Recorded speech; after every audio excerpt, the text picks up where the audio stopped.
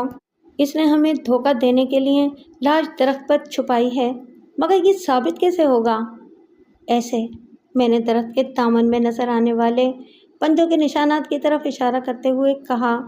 اب افضل بھی اس طرف متوجہ ہو گیا۔ پنجوں کے نشانات جنگل کی طرف جا رہے تھے۔ افضل کے منہ سے ایک طویل سانس خارج ہو گئی۔ وہ ہمیں غصہ دینا چاہتا ہے، میں نے کہا، تاکہ ہم اس عمر کا انتظار کریں کہ وہ کب اپنا شکار کھانے واپس آئے اور اس دوران وہ یہاں سے دور نکل جائے، لیکن میں ایسا نہیں ہونے دوں گا۔ یہ کہہ کر میں نے اسے اپنے پیچھے آنے کا اشارہ کیا اور جنگل کی سمت بڑھ گیا۔ چیتا ذرا گھوم کر مشرق کی طرف سے جنگل میں داخل ہوا تھا۔ جنگل نے پوری رعنائی، دہشت اور پرشور آوازوں کے ساتھ ہمارا استقبال کیا۔ درخت ہوا کی جھونکوں سے ہل رہے تھے اور چاروں طرف عجیب بھیانک آوازیں گونج رہی تھیں۔ ہم دونوں خاموش اور یوں چل رہے تھے کہ نہ قدموں کی آہٹ بلند ہو اور نہ خشک پتوں کے پیروں تلے روندے جانے کی چرچراہٹ ابھرے۔ آدم خور کے شکار میں کامیابی اور حفاظت کا بہترین طریقہ یہی ہے کہ شکاری ممکنہ خاموشی سے پیش قدمی کرے۔ میری نظریں اطراف کا بغور جائزہ لے رہی تھیں۔ رفتہ رفتہ جنگل گھنا ہوتا گیا۔ زمین پر پھیلے خشک پتوں، دوسرے جانداروں کے نقوش پا کے درمیان چیتے کے نقش پا نظروں سے اوجھل ہو گئے۔ قریبی درختوں پر لال منہ والے بندروں کا غول چیخ رہا تھا۔ کچھ خراٹ قسم کے بندر ہماری طرف متوجہ بھی ہوئے، لیکن اگلے لمحے ہم آگے بڑھ گئے۔ ابھی ہم نے جنگل کے اندر آدھا فاصلہ ہی طے کیا تھا کہ پیچھے جھاڑیوں میں سرسراہٹ سن کر ہمارے قدم جہاں تھے وہیں منجمد ہو گئے۔ ہم نے پلٹ کر اس طرف دیکھا جہاں آواز سنائی دی تھی، مگر ہمارے رکتے ہی وہ آواز بھی بند ہو گئی۔ مان بائیں طرف ایک درخت پر بیٹھے پرندے زور سے چیخے اور فضا میں پرواز کر گئے۔ خطرے کا احساس ہوتے ہی میرے اندر کا شکاری چوکنا ہو گیا۔ ہم دونوں ایک دوسرے سے پیٹھ جوڑے جنگل کے تاریک گوشوں کو گھور گھور کر دیکھنے لگے۔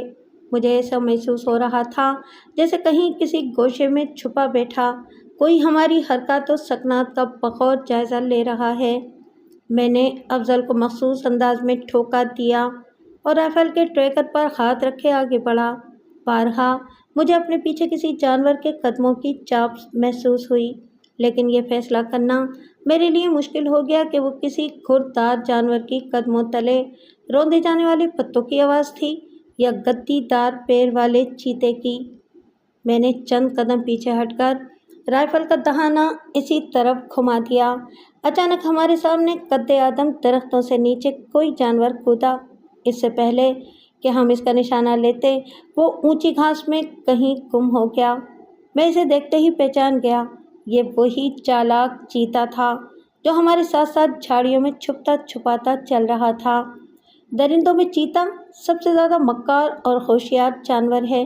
وہ شیر کی طرح نہ تو گرج کر حملہ کرتا ہے اور نہ ہی دوسرے درندوں کی طرح اپنی موجودگی کا احساس دلاتا ہے۔ وہ بلی کی طرح دبے قدموں شکار کا تعاقب کرتا موقع ملتے ہی اسے دبوچ لیتا ہے۔ مان ہمارے سامنے قد آدم گھاس میں جنبش ہوئی اور مجھے چیتے کی دم کا بالائی حصہ نظر آیا جو سانپ کے پھن کی طرح دھیرے دھیرے لہرا رہا تھا۔ اگر دم نظر نہ آتی تو میں کبھی یہ اندازہ نہ لگا پاتا کہ وہ کہاں چھپا ہوا ہے۔ میں نے آنکھوں ہی آنکھوں میں افضل کو ساکت رہنے کا اشارہ کیا۔ آہستہ، بہت آہستہ سے رائفل اٹھائی اور پھر ہاتھوں کی ہلکی اور نرم جنبش سے اس مقام کا نشانہ لیا جہاں میرے اندازے کے مطابق چیتے کا دھڑ تھا۔ ابھی میری انگلیاں بمشکل لبلبی تک پہنچی تھیں کہ چیتے نے یکلخت سر اٹھا کر مجھے دیکھا اور پھر ایک چنگاڑ کے ساتھ میری جانب چھلانگ لگا دی۔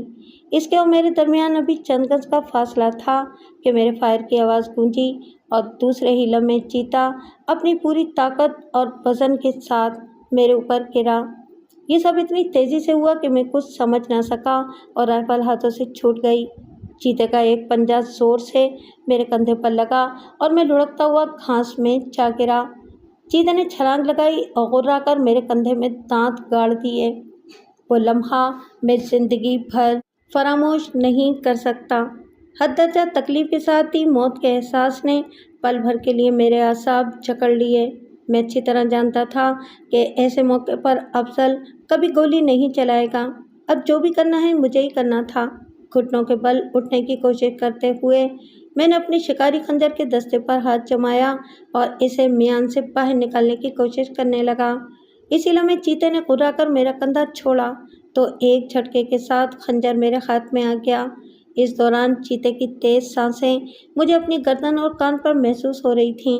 میں نے دیکھے بغیر خنجر اپنے پیچھے کھڑے چیتے کے جسم میں پیوست کر دیا۔ چیتا خواہاں شام غراہٹ کے ساتھ دل ملایا اور میری پیٹھ سے اتر کر ایک طرف بھاگ گیا۔ راجو شاید اسی لمحے کا منتظر تھا۔ اس نے آنے واحد میں کئی گولیاں فرار ہوتے چیتے پر داغ دیں، مگر وہ پلک جھپکتے میں غائب ہو گیا تھا۔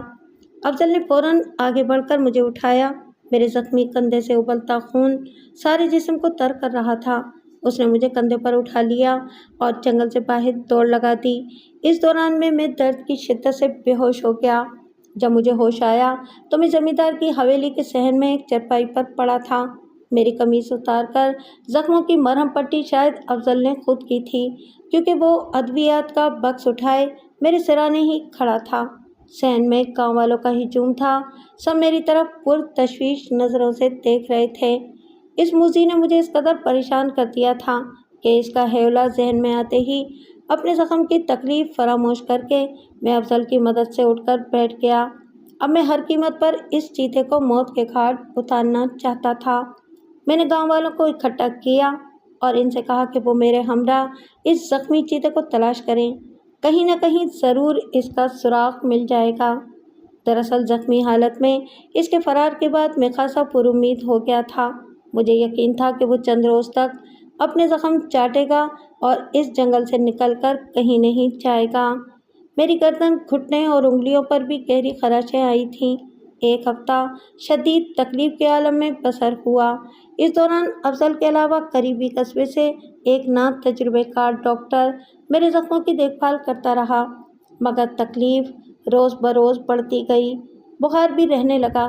میری ذاتی رائے تھی کہ چیتے کے دانتوں اور پنجوں کا زہر میرے خون میں سرایت کر چکا ہے۔ میری حالت کی خبر ڈپٹی کمشنر تک پہنچی تو انہوں نے اگلے ہی روز مجھے علاقے کے سول اسپتال میں داخل کرنے کے احکامات صادر کر ڈالے۔ بھاگلپور اسپتال میں پڑے پڑے مجھے 2 ماہ ہو گئے۔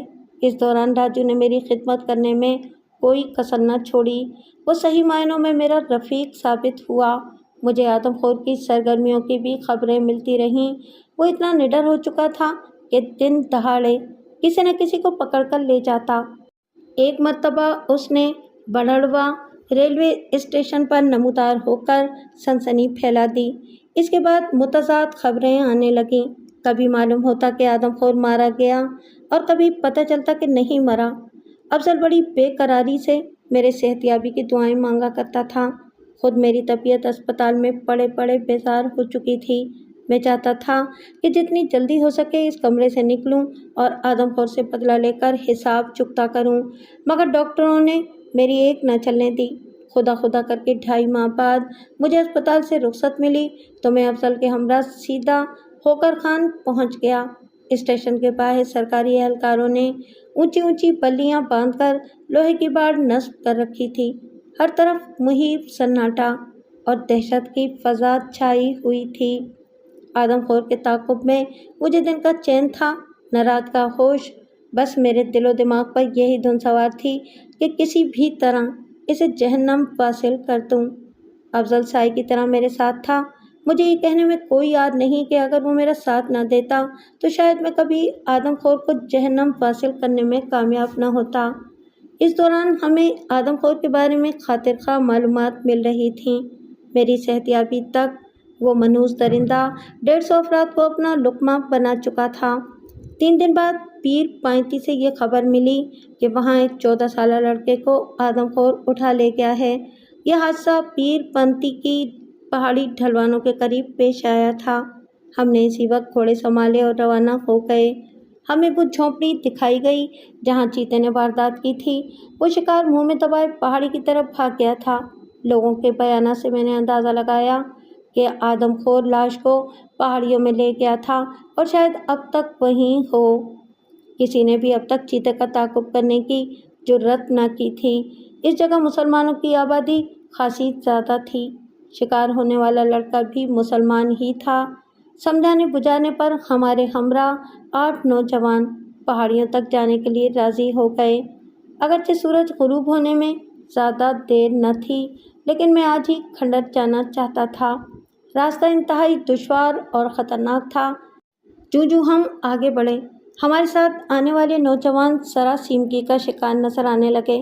جب مجھے احساس ہوا کہ وہ آگے بڑھنے سے کترا رہے ہیں تو میں نے مزید وقت ضائع کرنا مناسب نہیں سمجھا اور انہیں وہیں رکنے کی ہدایت دے کر افضل کے ہمراہ پتھروں کو پھلانگتا خاردار جھاڑیوں کی پرواہ کیے بغیر پہاڑیوں تک پہنچنے میں کامیاب ہو گیا۔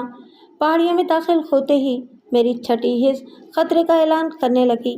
میں نے افضل کو اشارہ کیا اور لبی پر انگلی جمائے چاروں طرف نظریں دوڑانے لگا۔ دائیں جانب واقع جھاڑیوں میں ہلکی کھڑکھڑاہٹ سن کر میں نے اپنی سماعت اسی جانب مرکوز کر دی۔ مجھے اپنی قوت سماعت پر کامل بھروسہ تھا۔ جھاڑیاں مجھ سے 30 گز دور تھیں۔ میں عجلت کا مظاہرہ کر کے بنا بنایا کام بگاڑنا نہیں چاہتا تھا۔ مجھے یقین تھا کہ آدمخور اپنی فطرت کے مطابق مجھے بے خبری میں دبوچنا چاہتا ہے۔ دفتن آدمخور کی سانسوں کی آواز ابھری اور میں برقی صورت سے اس جانب گھوم گیا۔ اسی لمحے جھاڑیوں میں دبکے ہوئے آدمخور نے اپنا سر اٹھایا اور اس کی آبگینوں کی مانند دمکتی آنکھیں جیسے میرے وجود میں سوراخ کرنے لگیں۔ آدمخور کی اس تنویمی قوت کا مجھے ماضی قریب میں کافی تلخ تجربہ ہو چکا تھا۔ اس سے قبل کہ وہ جست لگا کر میرے سر پر پہنچتا، میری گولی اس کا دہانہ شانہ توڑتی ہوئی نکل گئی۔ زخمی ہونے کے باوجود چیتا دل دہلا دینے والی غراہٹ کے ساتھ میری جانب جھپٹا۔ میں نے فوراً زمین پر لوٹ لگائی اور سیدھا ہوتے ہی دوسری گولی داغ دی جو اس کی گردن میں سوراخ کرتی ہوئی نکل گئی۔ تڑپتے تڑپتے وہ ایک بار پھر فضا میں اچھلا، لیکن فوراً ہی میری گولی اس کی کھوپڑی میں پیوست ہو گئی اور وہ دوبارہ نہ اٹھ سکا۔ جب میں اور افضل چیتے کی پیمائش کر چکے تو اسے ایک درخت کے سائے میں ڈال دیا گیا۔ اگلے روز صبح سے شام تک سینکڑوں مرد اور عورتیں اسے دیکھنے آتے رہے۔